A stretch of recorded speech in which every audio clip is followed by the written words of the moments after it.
Hello everyone, I'm Tosha Tyagi. Welcome to Mathematics with Tosha Tyagi. Okay, today we are going to start with the new topic of chapter 3, that is linear equation in two variables of class 10th. ठीक है, अभी तक हम लोगों ने क्या क्या पढ़ा? हम लोगों ने देखा कि हम दो इक्वेशन, जो लिनियर इक्वेशंस हैं, अगर दो हमें दे रखी, दो वेरिएबल में दो इक्वेशंस दे रखी होंगी तो मैं उसको सॉल्व कैसे करूंगी, x और y की वैल्यू कैसे निकालूंगी. तो उसके लिए मैंने मेथड्स देखे थे, तीन मेथड देखे थे, substitution method, elimination method and cross multiplication method. ठीक है, उसके बाद हमने क्या देखा था, वैल्यूज निकालना कि अगर कोई इक्वेशन है तो मैं उसको रिड्यूस कैसे करूंगी टू वेरिएबल्स. ठीक है, उसके बाद में आज हम लोग देखेंगे कि वर्ड प्रॉब्लम्स आती है बहुत सारी. मतलब ये जो प्रॉब्लम्स आती हैं हमारे, ये कॉम्पिटिटिव एग्जाम्स में भी आती है. Apart from CBSE board, NCERT के अलावा भी जो हमारे कॉम्पिटिटिव एग्जाम्स होते हैं, ठीक है, जनरल जिसमें एप्टीट्यूड आता है, उसमें ये वर्ड प्रॉब्लम्स आती हैं. तो हमने इसको क्या करा है, जो ये वर्ड प्रॉब्लम्स होती है हमने इसे 6 टाइप्स में डिवाइड कर दिया कि अगर हम टाइप में डिवाइड कर देंगे कि अच्छा इस टाइप की प्रॉब्लम है तो मुझे इस टाइप से सॉल्व करनी है, तो जब हम ऐसे डिफरेंशिएट कर लेते हैं तो हम इजीली सॉल्व कर पाते हैं वर्ड प्रॉब्लम्स को. तो कितने टाइप की है? 6 टाइप की है. तो सबसे पहला मेथड मेरा जो है, सबसे पहला टाइप जो है मेरा वर्ड प्रॉब्लम का, वो है यूनिटरी मेथड. यूनिटरी मेथड जो हम बचपन से लेके आज तक पढ़ते आ रहे हैं. क्या पढ़ते आ रहे हैं कि अगर मुझे दे रखा है कि एक पेन की कॉस्ट 10 रुपए है तो 5 पेन की कॉस्ट क्या होगी. ये यूनिटरी मेथड है. हम हमेशा से ऐसे ही निकालते आ रहे हैं, हमेशा से ऐसे ही वर्ड प्रॉब्लम सॉल्व करते हैं. या मुझे ऐसे दे रखा होता है कि अगर 10 पेन की कॉस्ट 100 रुपए है तो बताओ 2 पेन की कॉस्ट क्या होगी. ऐसे हम सॉल्व करते हुए आ रहे हैं वर्ड प्रॉब्लम्स. तो यूनिटरी मेथड में हमारा वो आता है. अब प्रॉब्लम्स ऑन फ्रैक्शंस. अब फ्रैक्शंस, अब भाई हम बड़े हो गए तो यूनिटरी मेथड से बताने चलेगा, तो अब फ्रैक्शंस पे बेस्ड जो प्रॉब्लम्स आती हैं वो हमने अलग लिखी. फिर है प्रॉब्लम्स ऑन 2 डिजिट नंबर्स.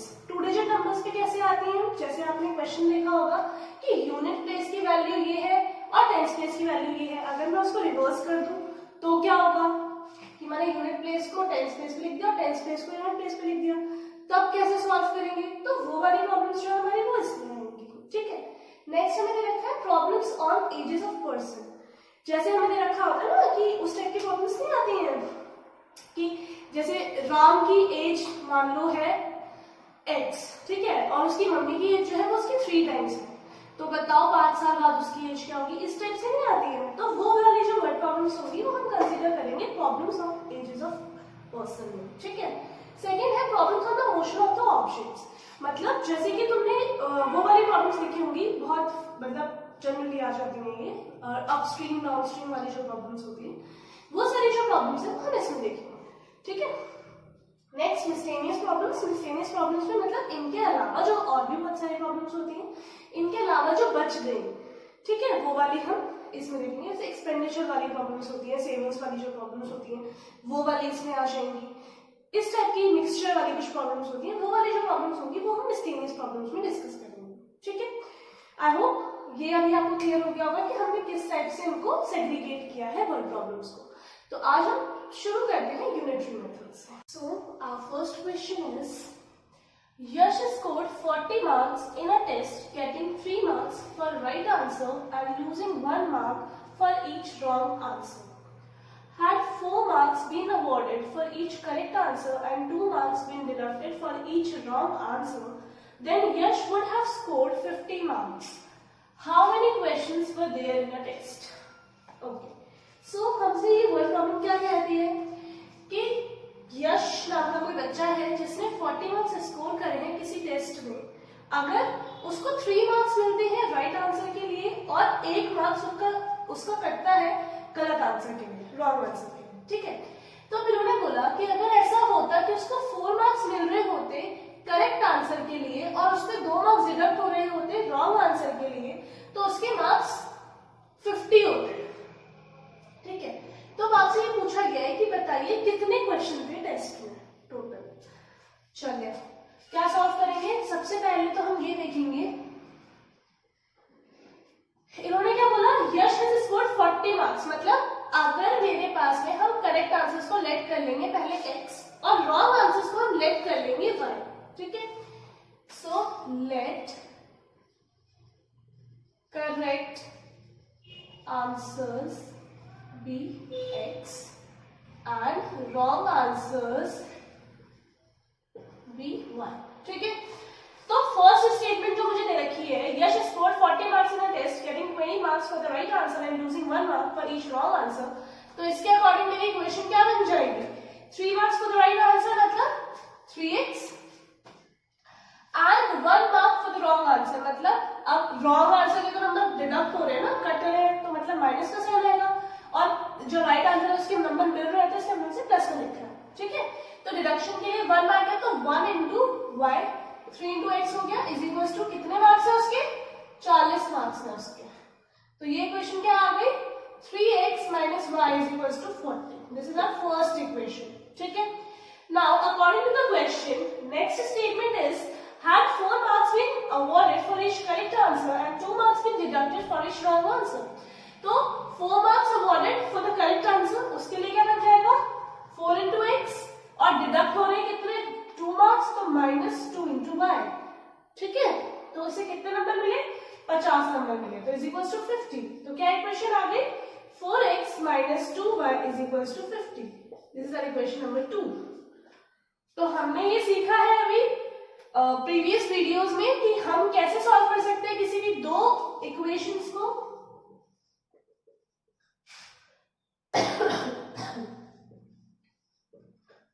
ये हमारे पास 2 इक्वेशंस हैं. हम इसमें सब्स्टिट्यूशन लगा सकते हैं, एलिमिनेशन लगा सकते हैं और क्रॉस मल्टीप्लिकेशन लगा सकते हैं. ठीक है, तो हम इसमें लगा रहे हैं एलिमिनेशन मेथड लगाएंगे. कैसे लगाएंगे? इस वाली इक्वेशन को हम मल्टीप्लाई कर देंगे 2 से. So multiplying equation 1 by 2. ठीक है, तो this was our equation 1 and this is our equation 2. So क्या बन गया हमारा? 6x minus 2y is equals to 80 और सेकंड इक्वेशन को एज इट रखेंगे तो 4x minus 2y is equals to 50. क्या कर दूं? माइनस कर देती हूँ. माइनस कर दूंगी तो यहाँ से प्लस का हो जाएगा, यहाँ माइनस आ जाएगा, यहाँ पर भी माइनस आ जाएगा. ठीक है, तो ये तो कैंसिल हो जाएगा. ये कितना आएगा? 2x is equals to 30, तो x is equals to 15. अब मेरे पास में अगर x आ गया तो मैं राइट वाली निकाल सकती हूँ फ्रॉम इक्वेशन 1. फ्रॉम इक्वेशन 1 क्या है? Equation 1 3x minus y is equals to 40. तो 3 into 15 minus y is equals to 40. तो ये कितना आ गया मेरे पास में? 45 minus y is equals to 40. तो y को इस साइड ले जाऊंगी और 40 को इस साइड ले आऊंगी तो y is equals to how much? 5. तो if x is 5 and x is 15 and y is 5, तो मेरे पास टोटल नंबर ऑफ क्वेश्चंस क्या हो जाएंगे? कितने चलेंगे? ठीक है, तो कितने हो जाएंगे? 15 प्लस 5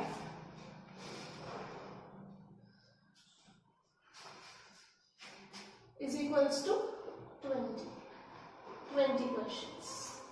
ठीक है, इसमें हमें मान के चल रहे हैं कि उसने सारे क्वेश्चंस अटेम्प्ट किए हैं.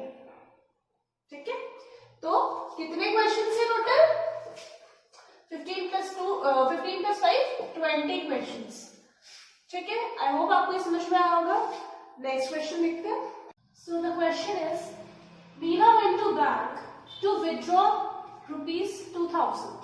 She asked the cashier to give her ₹50 and ₹100 notes only. Meena got 25 notes in all. Find how many notes of ₹50 and 100 she received. Okay, तो इसका क्या मतलब है? इसका मतलब ये है कि Meena went to bank to withdraw ₹2000. Meena bank में गई 2000 रुपए निकालने के लिए. She asked the cashier to give her ₹50 and ₹100 notes only. उन्होंने कैशियर को बोला कि सिर्फ और सिर्फ ₹50 के और ₹100 के ही नोट्स दे. Meena got 25 notes in all. उनको टोटल कितने नोट्स मिले? उनको 25 नोट्स मिले. Find how many notes of ₹50 and ₹100 she received. अब हमें क्या फाइंड आउट करना है कि ₹50 के उसको कितने नोट्स मिले और ₹100 के उनको कितने नोट्स मिले. ठीक है, तो अब क्या करेंगे? लेट कर लेंगे. सबसे पहले क्या लेट करेंगे? Let rupees, let number of notes of ₹50 be x and the number of notes of ₹100 be 1। ठीक है, अब हम लेट कैसे करते हैं? किसी भी वर्ड प्रॉब्लम में लेट करने का तरीका क्या होता है? जो हमें क्वेश्चन में दे रखा होता है ना, हमसे लेट कर लेते हैं। ठीक है, जैसे प्रीवियस क्वेश्चन में मुझसे पूछा हुआ था कि टोटल नंबर ऑफ क्वेश्चंस कितने थे। ठीक है, तो टोटल नंबर ऑफ क्वेश्चंस कितने होंगे? जितने उसने सही किए और जितने उसने गलत किए उन दोनों का सम होगा। जितने बच्चे ने भाई अटेम्प्ट तो उसने सारे करे हैं, तो कुछ सही हुए कुछ गलत हो गए उसमें से, तो सारे क्वेश्चन अटेम्प्ट किए तो उन दोनों का सम तो होगा। इसलिए हमने x को right question right answer select कर लिया था और y को रॉन्ग आंसर सेलेक्ट कर लिया था, है ना। इसमें हमने क्या किया, हमसे पूछा है कि 50 के कितने थे और 100 के कितने थे, तो 50 वाले को मैंने x सेलेक्ट कर लिया और 100 वाले को मैंने y सेलेक्ट कर लिया। तो अब फर्स्ट स्टेटमेंट के अकॉर्डिंग क्या हमें पता चल रहा है कि उसको 2000 रुपीज निकाल लेते। तो मतलब क्या हुआ, टोटल, और उसने सिर्फ 50 और 100 के ही नोट्स लिए, तो टोटल पैसा उसके पास कितना है 2000। ठीक है, और अगर मैं 50 को x से मल्टीप्लाई कर दूं, क्योंकि 50 के नोट्स थे और मैंने उसे x माना कि x नोट थे उसके पास में, और 100 के उसके पास में y नोट्स थे, तो उसको मैंने 100 से मल्टीप्लाई कर दिया, तो टोटल उसके पास कितने बचे 2000 पैसे थे, तो 2000 के इक्वल लिख दिया।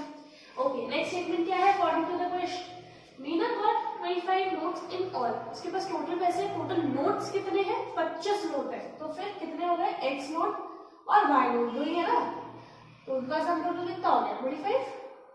ठीक है, तो इसको और सिंपलीफाई कर लेते हैं, इसको इक्वेशन 1 लिख लेते हैं और इसको इक्वेशन 2 लिख लेते हैं। तो इक्वेशन 2 को ऐसे रखते हैं, इक्वेशन 1 को मैं और कैसे लिख सकती हूँ, इक्वेशन 1 क्या है, equation 1 50x plus 100y is equals to 2000, है ना।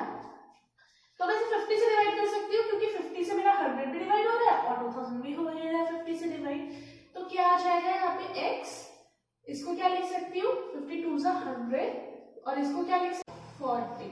ठीक है, तो ये हमारी, अब इसको हमने इक्वेशन नंबर 3 मान लिया। अब मैंने भी बताया था कि हम इसे एलिमिनेशन, सब्स्टिट्यूशन, क्रॉस मल्टीप्लिकेशन किसी से भी सॉल्व कर सकते हैं। तो यहाँ पर हम लगाते हैं एलिमिनेशन। किस किस में लगाएंगे एलिमिनेशन, हम लगा रहे हैं इक्वेशन 2 एंड इक्वेशन नंबर 3। तो इक्वेशन, अब हमें किसी को मल्टीप्लाई करने की जरूरत है क्योंकि x भी यहाँ पे सिंगल है और यहाँ पे भी सिंगल है, तो कोई दिक्कत नहीं है। मैं लिख दी इक्वेशन नंबर 2 क्या आएगी, x plus y is equals to 25, this is our equation 2। Equation 3 क्या है, x plus 2y is equals to 40। ठीक है, मैंने सब्ट्रैक्ट कर दिया, ये कैंसिल हो गया, यहाँ पे क्या आ जाएगा -2y प्लस y क्या होगा -y आएगा, -40 प्लस 25 करूंगी तो कितना आ जाएगा -15 आ जाएगा, तो y कितना आ गया 15 आ गया। ठीक है, ओके, अब x की वैल्यू निकाल लेते हैं, फर्स्ट वाली इससे सेकंड इक्वेशन से। तो फ्रॉम इक्वेशन नंबर 2 क्या मिला मुझे, x plus y is equal to 25 था, तो y आ गया मेरे पास में 15, तो x मेरे पास आ गया 10। तो क्या मतलब हुआ इसका, ₹50 के तो मेरे पास 10 नोट थे और ₹100 के मेरे पास 15 नोट। ठीक है, आई होप आपको ये समझ में आ गया होगा। अगर आपको समझ में नहीं आया हो तो आप कमेंट सेक्शन के थ्रू या टेलीग्राम चैनल के थ्रू मुझसे पूछ सकते हैं। टेलीग्राम चैनल का लिंक आपको डिस्क्रिप्शन में मिल जाएगा, आप वहां से देख सकते हैं। इस पूरी वीडियो की PDF भी आपको उसमें मिल जाएगी। अगर आपको वीडियो अच्छी लगी हो, सब समझ में आया हो, तो प्लीज वीडियो को लाइक करें, वीडियो को शेयर करें और चैनल को सब्सक्राइब करें। Thank you very much.